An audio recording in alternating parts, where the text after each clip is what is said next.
Hello my friends and welcome back to another Brotato Danger 5 Paws and Claws run, where today we're going to build the biggest army. Hope you're all doing well. So, of course, the new patch is all about building a giant army by having pets that fight for you. So let's play the romantic, and then those pets can make the enemies fight for us as well. For this run, I'm going to be using Slingshot as my weapon. There's two reasons for this. One, I think this is just one of the best possible weapons on the Romantic. It does lots of small damage instances, so it's good at charming enemies, and because it increases your maximum health, it also makes you more likely to charm things. But even more so, it's good with the pets, because we're very likely to have a couple of rats, and they scale off max HP, which the primitive weapon tag will increase. And because we're doing random damage spread around the map with our pets, the romantic having the slingshot will synergize with that as well. So I think this is a very good weapon choice, especially now that pets are in the game. I could roll for harvesting or take one ranged damage. Ranged damage is, of course, really important on slingshots, but let's roll and see if we can get some harvesting. All right, I missed twice, so unfortunately, we're just going to take the ranged damage here, but that's okay. And then I think I'm going to ban level 1 items. What I've been noticing as I've been playing is that banning items from level 2 just isn't that impactful on how many pets that you find over the course of a run. Over a 20-wave run anyways, except for the Beastmaster. Pretty bad shops here, but at least we get to ban a bunch of stuff. We'll keep Butterfly in the pool, but we'll ban Charcoal. Obviously, we're going to want Lifesteal to go with our Slingshots. Okay, we finally found another Slingshot. We can lock Lost Duck. I'll leave Penguin in the pool, and then I'll roll, and we found another weapon again. Duct Tape, normally I would probably leave this rather than locking it, but because the Romantic is going to lose armor over the course of the game, any armor we find is incredibly important. So we're going to lock the Duct Tape, and we'll lock the Lost Duck as well. So not the best starting shop. We didn't get any harvesting, and we had to ban a lot of items because we found a lot of bad level 1 items, but at least we've used some bans, so our level 1 items should be better as we move into later waves. Currently, we're not going to see any charmed enemies because our damage is just too high. It's going to kill them before they get charmed. Armor and range damage are very good, but we're going to take harvesting because it's early enough that the harvesting will pay off really well. And then, okay, great. Finding 3 slingshots there in 3 rolls is super helpful. That gets us right back on track in terms of starting this run.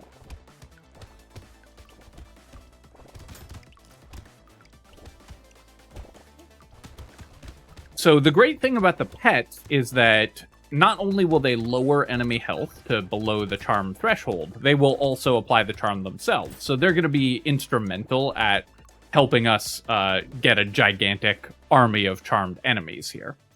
So here, I again could take range damage, armor, or luck, or I could roll for harvesting. I think at this point I'm just going to take the ranged damage, and then we'll still pick up harvesting. But while it is important to get early harvesting, we've spent a lot on re-rolling, and I wanted to make sure I had the money to buy the items that we had locked. I'm also going to ban Toxic Sludge here. We'll get a free re-roll, and elemental damage is probably not a big part of our plan. Turret we will take, though. This, just like the pets, can apply charm and does damage sort of randomly around the map, so it's very helpful for us. Then I'm going to do one more re-roll. Snake I'm going to ban, and then I'm going to roll again, because I'm looking for a slingshot if possible.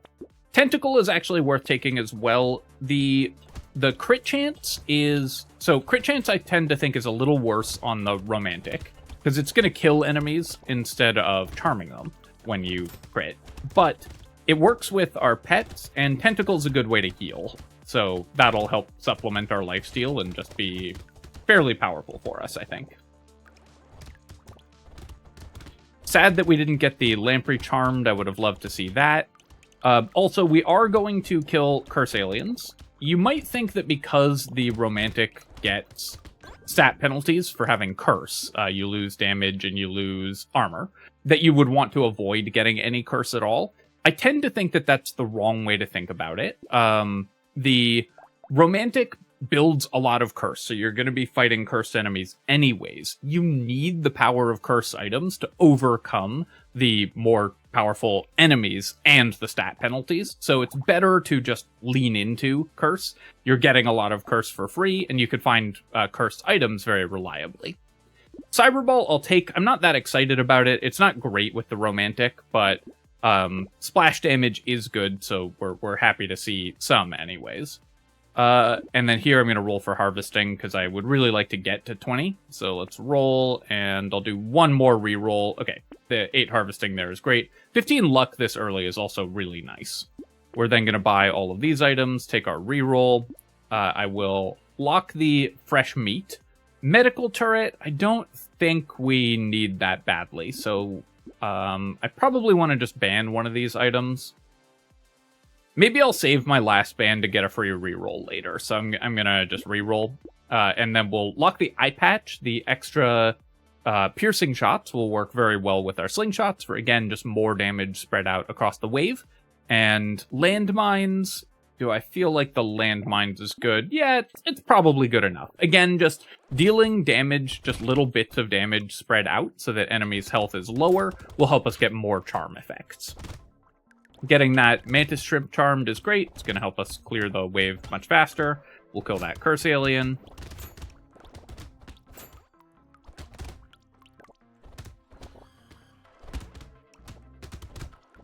Gonna try to charm the floater there, but it wasn't cooperating. Now, I would love to see a rat or two and some other pets. That would be very nice, of course. But I'm pretty happy with how this run is going so far. Here, I could take an armor. We currently have 0. I could also just take 10 luck. Let's just take 10 luck here, and then I'll buy these items. The cursed laser gun is kind of tempting, but I think we are going to stick with slingshots. We'll buy Gentle Alien, and Alien Eyes is another way to, again, just do damage randomly around the map, so we'll take that, and then I'll roll. And here's a rat and a leveled up slingshot, so great chop for us there. The great thing about the rat is that it's going to scale with our max HP, which we're increasing with the primitive weapon tag, and which we want to buy to make our romantic's passive more likely to go off. And it's going to help apply charm as well.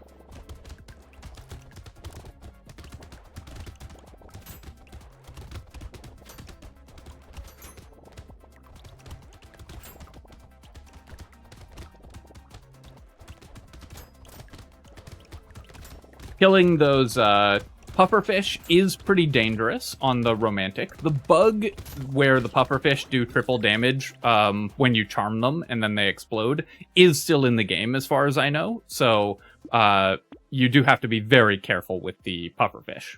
Basically, charmed enemies do triple damage so that they can kill things.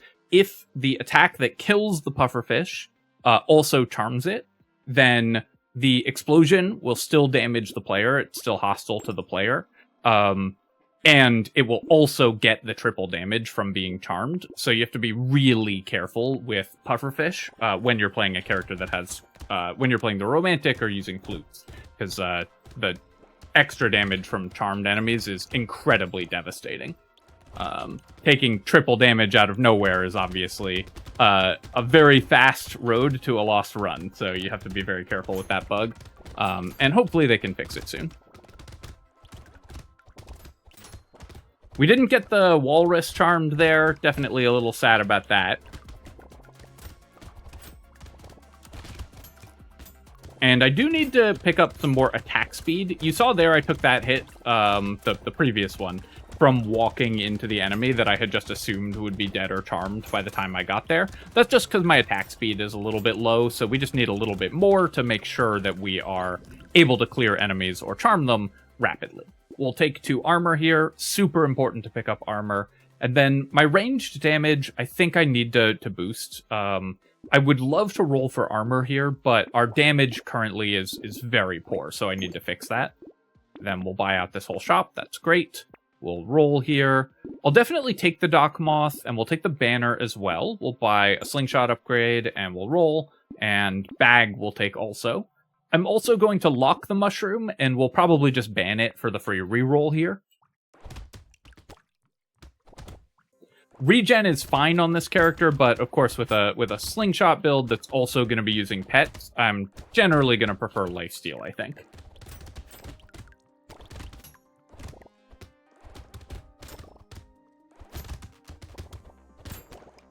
So I'm watching our rat go. It's definitely helping put damage on a lot of these weaker enemies, and you can see that it is charming things for us, which is really nice.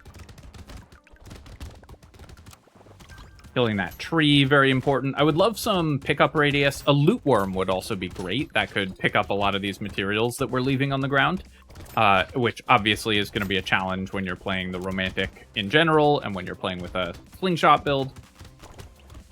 Our healing needs some work, and our armor, of course, needs some work as well. So a lot of things that we need.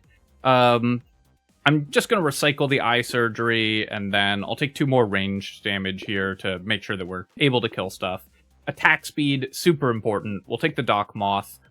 I think I'm actually going to buy the mushroom. I had planned to ban this, but losing 2 luck I think is fine, and I think I'll probably build a combination of regen and lifesteal on this character.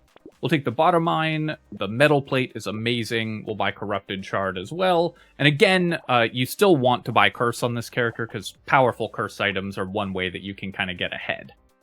I do need some movement speed. Do I want to lose luck on the terrified onion? I'm thinking not. So I could ban it and then reroll. I could just reroll. I think I'm just gonna use my reroll here and then, okay, nice. We'll take an eye patch. Getting more crit chance and more piercing shots with the eye patch is pretty good. And Lumberjack Shirt is very nice. This is a setup that can sometimes take a lot of attacks to kill trees. So Lumberjack Shirt helping with that is very welcome. Getting the Charmed Hatcher there is obviously always great on this wave, because you get the Charmed Eggs, which then spawn into Charmed Slashers. So you get a whole army in a can just for charming that one unit.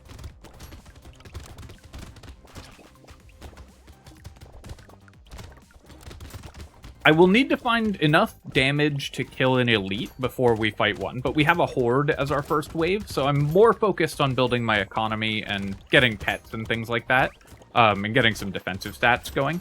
And then we'll need to build enough damage to kill the elite, because I would prefer to kill the elite rather than just try to survive it.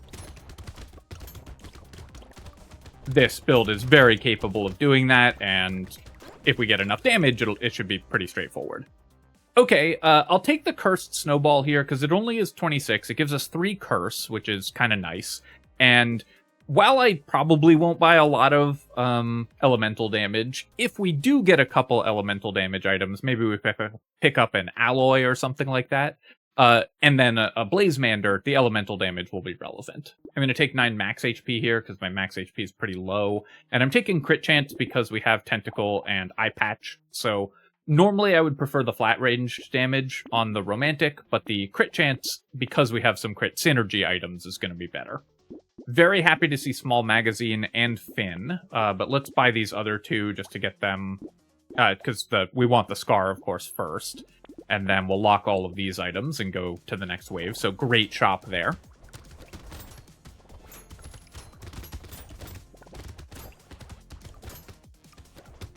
The bottom mine, I think, should be pretty good for us. Again, this is just more random damage instances, and it can charm, it can lifesteal. It doesn't attack that frequently, but it should be very helpful for just making sure that we have more total damage than the enemies have health available at any time.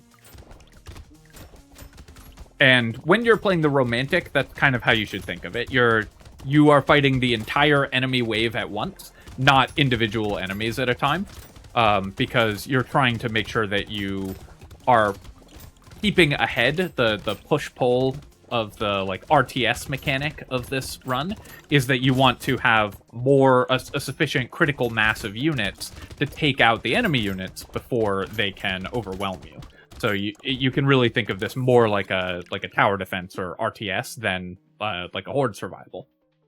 I'll take the small fish when it shows up in a box like this, and 15 attack speed is incredible. Then I'm also going to take 3 armor. Super important to boost armor, so very happy to see that. We will buy all of these items and roll. A fertilizer is a nice find. Injection is also nice. While losing HP is pretty bad, our percent damage is very low, but I think the leveled up slingshot is going to help more going into the Horde wave. So I'll lock the injection, buy the slingshot, do a reroll, do one more reroll here, and we'll lock the coffee and the slingshot. Finding that coffee is also a really nice find. On a Horde wave, we should be in great shape, typically, because there's just enough enemies that will always have a bunch of charmed units, and then they can clear the rest of the Horde for us. Not having found any source of material pickup is definitely holding us back, though. It's making it a lot harder to collect all these materials.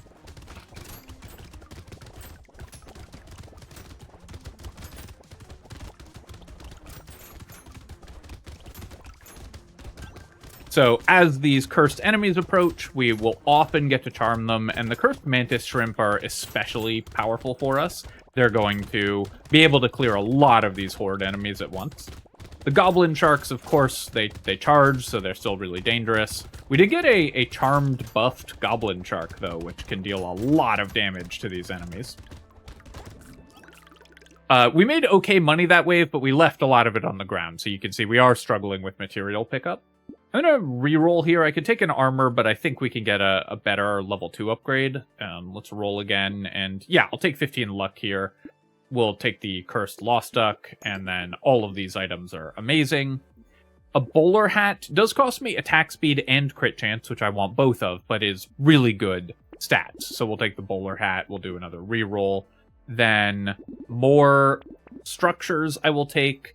I think I'm going to lock the bandana and ban it. We have double eye patch, so I don't really need more piercing. And I want to use my last ban for a free reroll, so we'll just go ahead and get that out of the way.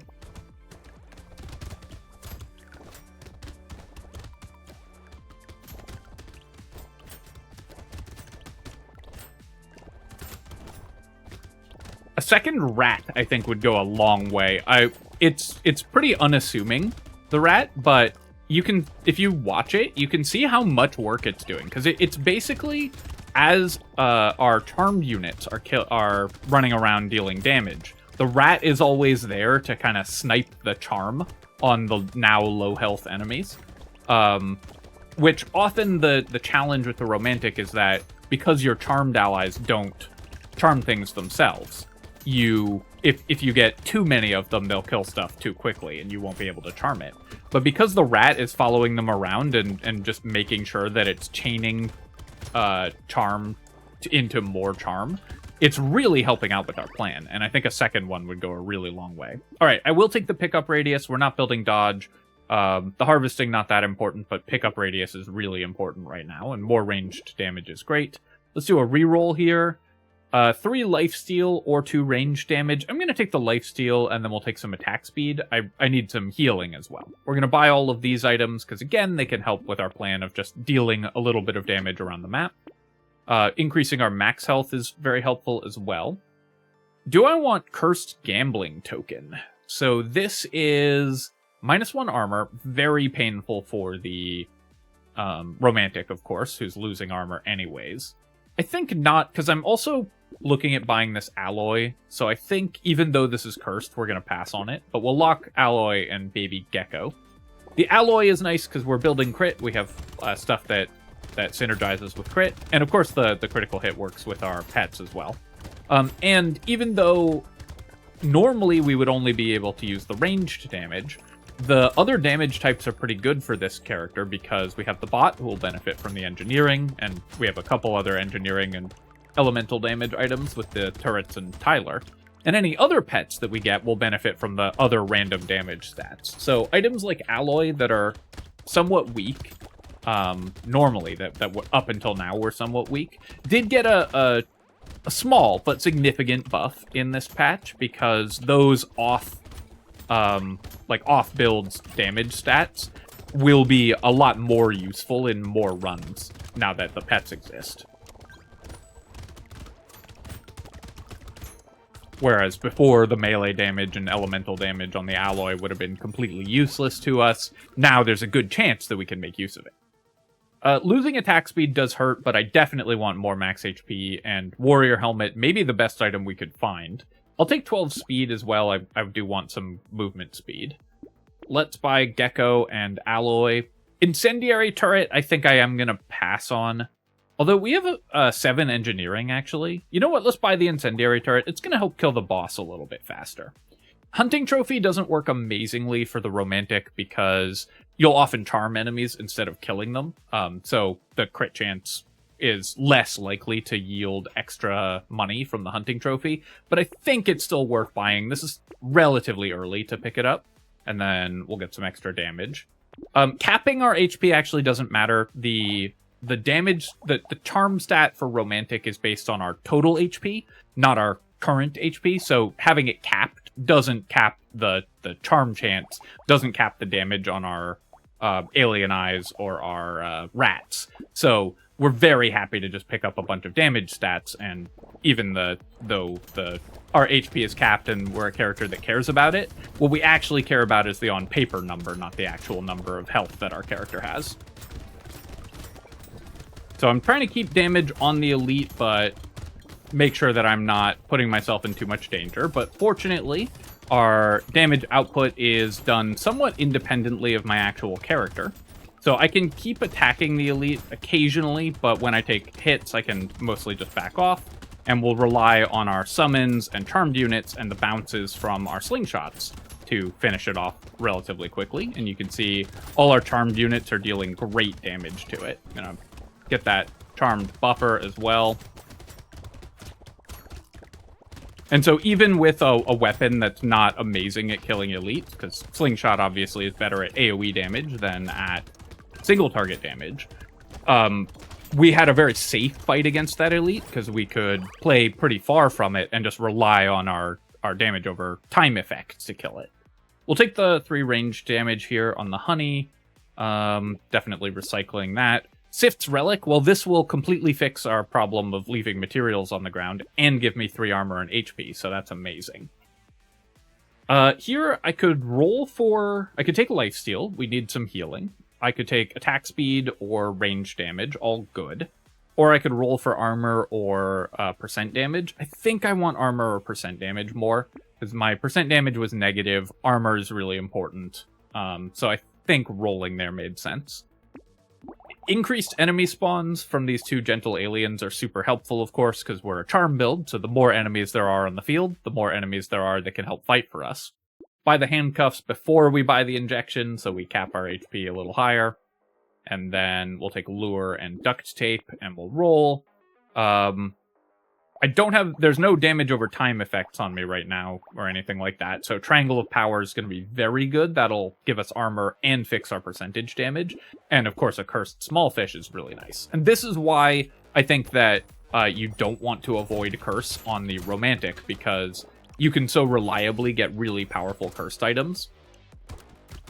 And even though it costs you some armor and damage to do so, just a couple cursed items make up the difference, and because the enemies are stronger, thanks to the curse you're always going to get, it's better to just try to overpower them completely.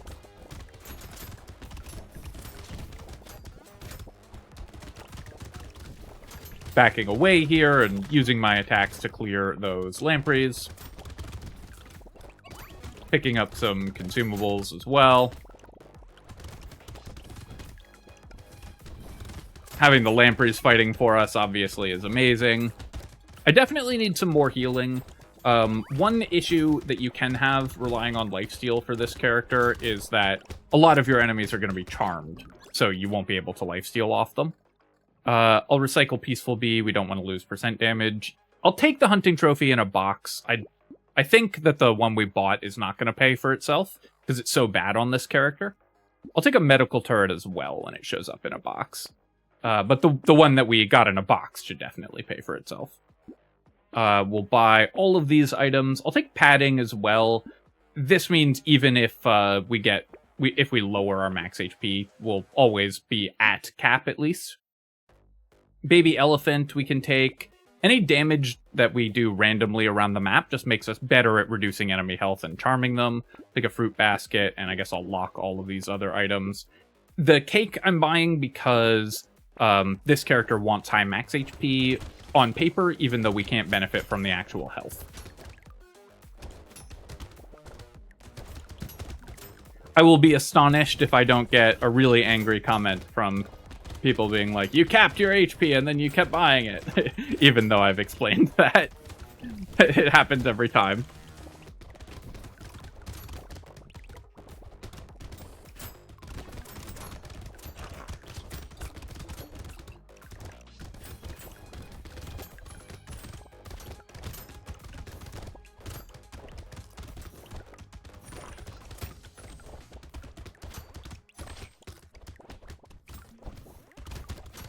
Alright, we have enough crit chance and our damage per shot is high enough that we are benefiting sometimes from the hunting trophy.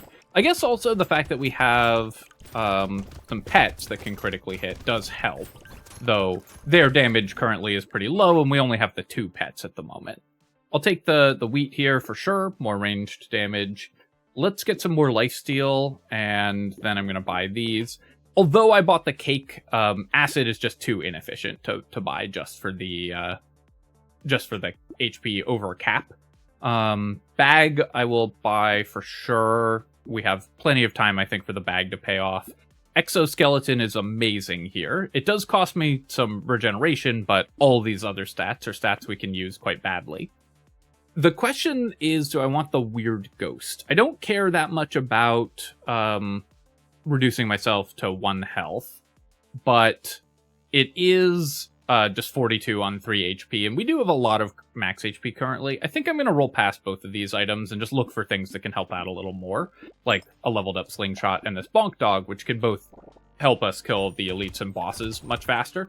Because what I'm really worried about at this point is just making sure that we have the survivability and damage to kill the elites. Charming more enemies is good, but it's mostly in service of helping us kill the bosses at this point, which are the only real threat. We've kind of turned the corner on the normal waves, where we'll just charm everything and it'll kill everything for us. So I just need to worry about the boss waves. Always wonderful to charm one of those blobfish, because then everything that pops out of it is charmed as well.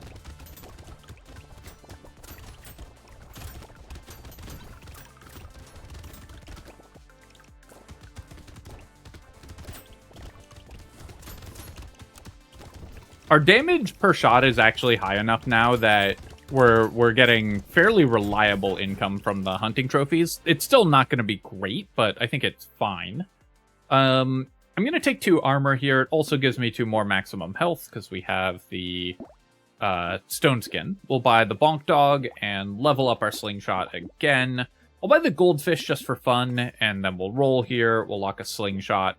Shady potion is worth taking. We're going to pass on the starfish, though. It's too late for starfish to be meaningful. Same with the bowler hat, and we have lots of piercing from our eye patches, so we don't need the sharp bullet either.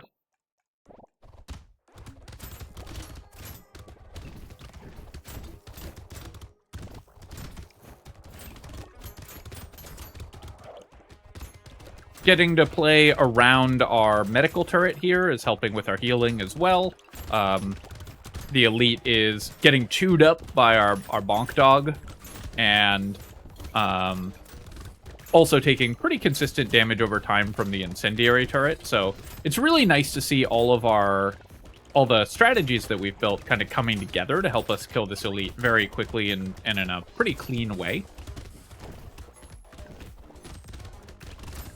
We were never in any danger during that fight, even though I took a couple hits.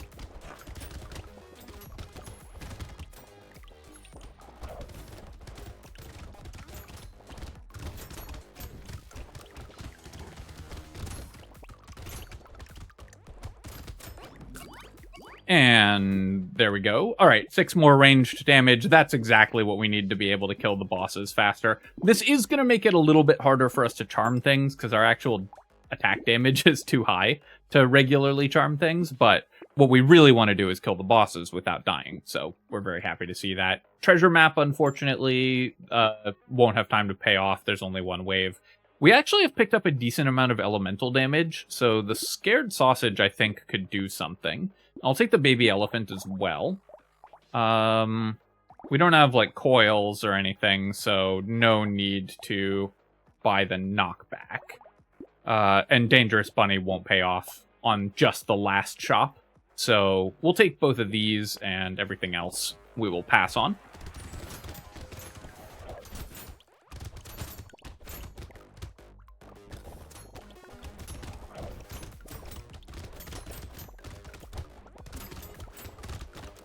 It's always so satisfying when you get to the end of a romantic run and every enemy that spawns just immediately turns around and starts fighting for you. Something that I think they could maybe do, by the way, with the pets is, I was thinking about this, because when there's nothing for the pets to do, they stop moving. And I feel like players often feel like the pets are wasting time when they're doing that. But the charmed enemies will just follow their normal pathing, so they're going to just keep wandering around. So I think they should just give them some idle pathing so that they, like, maybe move back towards the center or just wander around randomly. Less because they actually waste time doing that, since if there's no enemies on the field, the pets not doing anything isn't that big a deal, but because it feels like they're wasting time. So just removing that sort of feels bad, I think would be a good change for the pets. Take 10% attack speed here. We will buy both of these items. Our weapons attack faster than the ball and chain minimum, so we will roll past it. We'll take some lifesteal. The Sunken Bell, this could help clear, if we get in trouble, it could help clear the wave, so I will take it. I'm going to roll here. Extra Stomach doesn't do anything. Lighthouse doesn't really do anything. It is good damage for our bottom mine and our couple turrets, but I don't think buying it is worth it going into the last wave here. Yeah, we can find stuff like this. We have one penguin already, so I guess if I get a few penguins, there's a chance we can get to positive regen. Might be worth it. But the Catling gun is exactly what we were looking for. All right, so buying the penguin there actually worked out very poorly. It was a very marginal purchase, which I knew at the time, but if I'd been able to buy the Catling gun and the fried rice, that would have been awesome. So, bad purchase decision there, or at least one that worked out badly. I'll roll a couple more times just for fun, even though we have padding, so it does technically cost me a little bit of value off of our rats and whatever.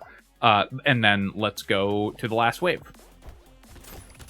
All right, so with our cat, and we're a ranged damage build, I think we should have really good damage on the bosses here. I'm gonna try to keep the cat enraged, but more importantly, I'm trying not to take too many hits. Run over here and hang out with our medical turret. So we dealt good damage to the whale boss there, but we're going to back off from it before it puts us in too much danger. And again, we're having our dog and our turret follow us and focus on it, while all the other enemies are just getting charmed by the bouncing shots and by our rat and everything. Gonna run over here and grab some consumable healing. Getting that kill was really nice. Let's go grab the full heal here just to make sure that I don't die. So kind of a tenser boss fight than I was expecting after we got a lot of bonus damage. But the boss fight is always going to be a little difficult with Slingshot because it's not great at single target damage. But we were able to clear the bosses pretty easily, and we managed to do so. I really enjoyed using the pets with the romantic. I thought they were very powerful. The rat in particular gave us some early ability to charm things, which was very nice. So just getting that whenever we got it relatively early. Yeah, here it is. It only dealt 10k damage, but that's actually good because a lot of the time it was dealing the last point of damage that we needed to charm an enemy. So the other charmed units would get that enemy below 25%, and then the rat would hit them and get the 50% chance to charm it and manage to keep the chain going. If we'd had a second rat, I think that effect would have been even more pronounced. 500 materials from the bag, only 50 healing from Tentacle, because it's not perfect for the Romantic, because again, if you charm stuff, it doesn't work with Tentacle. Bottom Mine dealt 10k damage. The Dock Moth only healed us for 24. I actually think Dock Moth is pretty bad. I thought it was quite good when I first saw this item, but it is hard to stay in the aura. So I think that this is a relatively weak item. I'm still buying it to experiment with it, but that's been my experience. Tyler dealt 7.5k. 300 materials from Hunting Trophy. So the one we got from a box was great. The one we bought was okay, but not obviously not very good. The Bonk Dog did very well. The Cat, which we got right at the end, dealt 6,500 damage, which was basically like an extra weapon for that wave. A slightly weaker weapon, so it helped us clear the bosses quite a bit faster. All right, my friends, I hope that you've enjoyed this run with the Romantic with the pets, making a gigantic army. As always, of course, if you have, feel free to leave a comment and hit like. Helps me out with the algorithm, so I appreciate you taking the time to do that. And of course, you can subscribe to my channel for more Brotato and other strategy game analysis. Cheers, folks. I'll catch you next time.